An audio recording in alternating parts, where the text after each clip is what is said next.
રાજ્યમાં એસઆઈઆરની કામગીરી અંગે કોંગ્રેસે ગંભીર આરોપ લગાવ્યા છે। ફોર્મ 7ને લઈને કોંગ્રેસના નેતા ભરતસિંહ સોલંકીએ ભાજપ પર આકરા પ્રહાર કર્યા। ફોર્મ 7 હેઠળ નિશ્ચિત વર્ગના લોકોના નામ હટાવવાનો એક પ્રયત્ન થઈ રહ્યો છે। ફોર્મ 7 કોને અને ક્યારે આપ્યા એનું ચૂંટણી પંચ રેકોર્ડ આપે।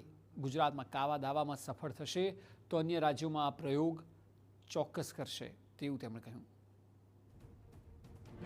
અને એટલા માટે બહુ સમજદાર છે આ લોકો।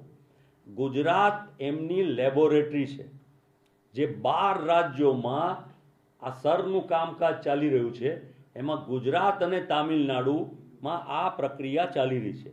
ગુજરાતમાં આ જે ખેલ કરવામાં, કાવા દાવા કરવામાં, આ બધામાં સફળ થશે એટલે આ જ પ્રક્રિયા જેમણે એ જુદી જુદી ચૂંટણી પ્રોસેસમાં આખા દેશમાં કરી છે એમ બીજા રાજ્યોમાં પણ કરશે। એટલે એટલા માટે જ બહુ જોરપૂર્વક આ યોજનાનો અમલ થાય એટલા માટે ચૂંટણી પંચે ક્યારેય બીએલઓને કહીને, બીએલઓ તો જો કે હમણાં થોડા વર્ષ પહેલાં જ એક શરૂઆત થઈ આ પ્રોસેસની બીએલએ અને બીએલઓની, પણ એનો આશય transparency, free fair and transparent election એ હતો। એ કરવાની વાતમાં ફ્રી ફેરને બદલે રિવર્સ પ્રોસેસમાં ઇલેક્શન જઈ રહ્યું છે।